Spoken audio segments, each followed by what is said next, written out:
ഇന്ത്യയുടെ ആണവ അന്തർവാഹിനി പദ്ധതിക്ക് ഊർജ്ജം പകരാൻ മൂന്നാം ആണവ അന്തർവാഹിനി പ്രവർത്തന സജ്ജമാകുന്നു. മൂന്നാം ആണവോർജ്ജ ബാലിസ്റ്റിക് മിസൈൽ അന്തർവാഹിനി INS അരിതമൻ വരുന്ന 6 മാസത്തിനുള്ളിൽ കമ്മീഷൻ ചെയ്യുമെന്നാണ് വിവരം. INS അരിഹന്ത്, INS അരിഘട്ട് എന്നിവയെ അപേക്ഷിച്ച് INS അരിതമൻ വലുതാണ്. 3000 കിലോമീറ്റർ പരിധിയുള്ള K4 മിസൈലുകളെ വഹിക്കാനുള്ള കഴിവുമുണ്ട്. 750 കിലോമീറ്റർ ദൂരമുള്ള K-15 മിസൈലുകൾ സജ്ജമാക്കിയതാണ് INS അരിഘട്ട്. ചൈനയുമായുള്ള സൈനിക ഏറ്റുമുട്ടൽ തുടരുന്നതിനിടയിൽ INS അരിതമൻ പ്രതിരോധ മേഖലയ്ക്ക് കരുത്തേകും. മാസങ്ങളോളം വെള്ളത്തിനടിയിൽ നിൽക്കാൻ SSBNകൾക്ക് സാധിക്കും. പ്രാരംഭഘട്ടത്തിൽ തന്നെ എതിരാളിയെ തടയാൻ ഇവയ്ക്ക് സാധിക്കും. INS അരിഘട്ട് കമ്മീഷൻ ചെയ്യുന്ന വേളയിലാണ് പ്രതിരോധ മന്ത്രിയുടെ സുപ്രധാന പ്രഖ്യാപനമുണ്ടായത്. 4ാം SSBNന്റെ നിർമ്മാണം പുരോഗമിക്കുകയാണ്. ഇന്ത്യയുടെ നാവിക യുദ്ധശേഷിയിൽ വിപ്ലവം സൃഷ്ടിക്കാൻ ഇവയ്ക്ക് സാധിക്കുമെന്ന് തീർച്ച. 8 533 mm ടോർപിഡോകൾ ആകുലയിലുണ്ട്.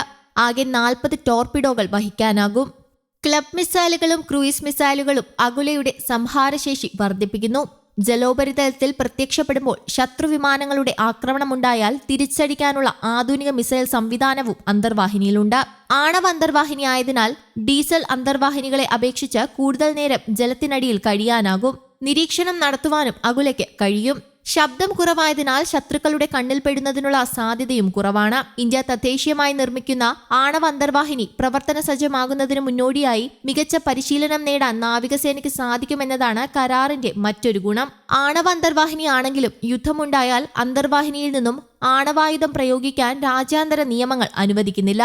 എന്നാൽ 533 mm ടോർപിഡോകൾ മാത്രം മതി ശത്രുക്കളെ നശിപ്പിക്കാനെന്നാണ് പ്രതിരോധ വൃത്തങ്ങൾ വ്യക്തമാക്കുന്നത്. ചൈനയ്ക്കുള്ള ആണവ അന്തർവാഹിനികളെക്കാൾ മികച്ച സാങ്കേതിക വിദ്യയാണ് അകുല ക്ലാസിനുള്ളത്. 2016 ഇന്ത്യയുടെ ആദ്യ അന്തർവാഹിനിയായ അരിഹന്ത് കമ്മീഷൻ ചെയ്തത്. ഇതിനു പുറമെ 6 ആണവ അന്തർവാഹിനികളുടെ നിർമ്മാണവും പുരോഗമിക്കുകയാണ്. 1 ലക്ഷം കോടി രൂപയാണ് നിർമ്മാണ ചിലവ്. 96% തദ്ദേശീയമായി വികസിപ്പിച്ച ഘടകങ്ങളാവും ആണവ അന്തർവാഹിനി നിർമ്മാണത്തിന് ഉപയോഗിക്കുക. അത്യാധുനിക സ്റ്റെൽത്ത് സാങ്കേതിക വിദ്യയും ഡ്രോണുകളും ഇവയിലുണ്ടാകും. പാകിസ്ഥാന്റെയും ചൈനയുടെയും വെല്ലുവിളികൾ നേരിടാൻ കൂടുതൽ അന്തർവാഹിനികൾ നിർമ്മിക്കേണ്ടതുണ്ടെന്ന് വിദഗ്ധർ വ്യക്തമാക്കുന്നു. ഇതിനായി നിർമ്മിക്കുന്ന 3ാമത്തെ അന്തർവാഹിനിയാണ് അരിതമൻ. ഇന്ത്യയുടെ നാവിക യുദ്ധശേഷിയിൽ വിപ്ലവം സൃഷ്ടിക്കാൻ ഇവയ്ക്ക് സാധിക്കുമെന്ന് തീർച്ച.